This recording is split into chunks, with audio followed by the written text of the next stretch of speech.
I think there are certain shop welding projects that are the first stepping stones in earning any type of credibility as a welder. They're almost like the aspiring welder's rite of passage.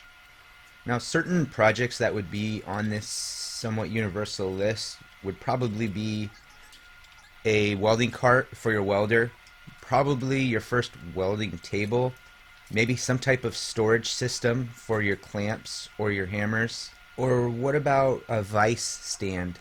Undoubtedly on this list somewhere is a grinding disc storage rack.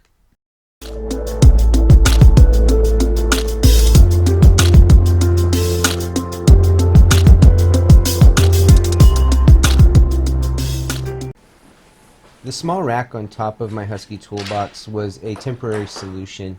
This was my original grinding disc storage. When I first moved into my shop, storage was at a premium, so I had to be creative. However, this is no longer convenient, and it's time to come up with a permanent fix. Now our material list consists of more of the expanded mesh. Mesh comes in two different styles, flattened and unflattened. This is unflattened. We've also got some 1" by 1" angle, some 3/4 by 3/4 angle, and some 1/4" round stock. Now what I did with my mesh is I took a very thin cutoff disc and just made very small notches or incisions on here, not all the way through, just to aid in bending. I'm just going to clamp this down to the welding table with a piece of angle iron. That's just a piece I grabbed off my pan brake, which I need to finish one of these days. But you can see those incisions really helped out. I was able to easily bend this by hand. Now there's no set angle on here. It's basically what fits well and looks good. And once that angle was roughed out, I took my angle iron and laid it on here and kind of rolled it around the corner and figured out where the center was. And then I took my Sawzall and notched out, pie cut a little piece out on each side. No fancy math calculations, nothing complicated. And then the third piece of angle iron was just to close in the top. I wanted to leave the bottom open because the way that it sat, it fit perfectly around the lock in my box. Now it was time for the legs, and I had a little bit of trouble mocking this up, holding it and tacking it. I keep these little fixtures on my table. It's basically just a piece of square rod that has the same dowel that fits into the holes on my table welded on the bottom. It works perfectly for mock-up situations like that. Alright, we're all tacked up. Let's have a test fit.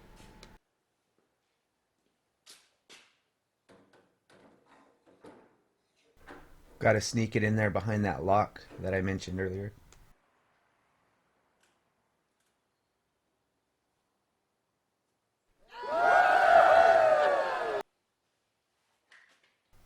Sets in there nicely, looks pretty good. Now I'm just going to take measurements to see how far out my round stock can stick without catching somebody in the eyelid. Alright, now back at the welding table, all I'm doing is laying out discs, figuring out a good pattern, and what's going to use the space the most efficiently. Nothing scientific.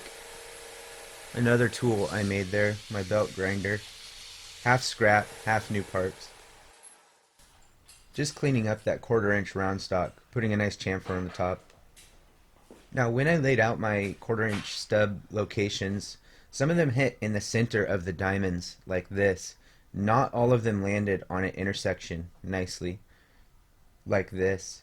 This is just a small hiccup, easily overcome.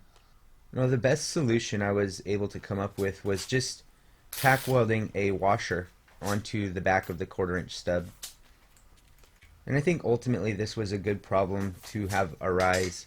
Not that this is a terribly structural part of this build, but it did provide a lot more weld surface, which is always a good thing. Now, it was somewhat tricky to get them perfectly vertical due to the unflat nature of this mesh, but they can easily be fine-tuned with a little ball peen hammer later on. Now this bottom row of discs sits just above the lip of my toolbox, and so all I want to do is align the next row of discs accordingly and keep all my gapping very tight.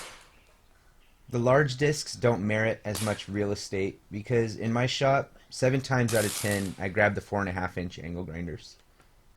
Now the higher up these stubs get placed on this rack, the longer that they can be because of the angle. So these bigger discs did get some longer stub outs. That's pretty much what I ended up with for disk space there, but I had a small shelf available on the top of this rack, and I wanted to be able to store some of the guards and some of the arbor nuts. I also placed a small hook on one of the vertical legs to store wrenches on, cleaning up the disc storage rack with a grinding disc. Gloss black, natural toolbox. I'm pretty sure this isn't the same paint that Husky uses, but it's pretty close. Quick tip, when painting expanded mesh, I've learned that you use a lot more paint when you just spray across using a pattern like this. It's much more effective to spray following the patterning of the mesh. Now it's also very helpful to keep the paint can tilted at a 45 to 60 degree-ish angle instead of spraying straight down. This helps get the inside edges of the expanded mesh. Alright, back in the shop for installation and final assembly.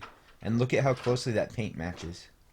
I've got cutoff wheels and regular grinding wheels, and then I keep 40 grit, 80 grit, and 120 grit flap discs on hand also. Like all the nuts and bolts in my shop, these are also items that I purchase in bulk. And the Lincoln Viking has a little garage. Perfect. I'm very happy with that helmet. It gets a glowing review from me. It deserves a little garage space. Anyways, thanks for watching, and we'll catch you on the next one.